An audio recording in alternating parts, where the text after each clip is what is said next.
नित्यानन्दकरी वराभयकरी सौन्दर्यरत्नाकरी निर्धूताखिल घोरपावनकरी प्रत्यक्ष माहेश्वरी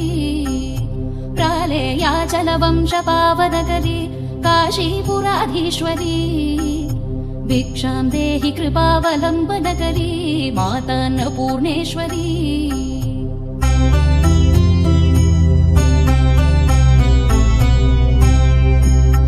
नानारत्नविचित्रभूषणकरी हेमाम्बराडम्बरी मुक्ताहारविलम्बमानविलस वक्षोजकुम्भान्तरी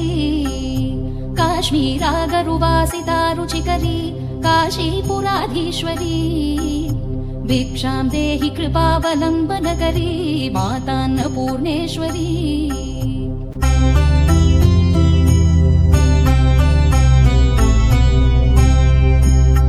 योगानन्दकरी रिपुक्षयकरी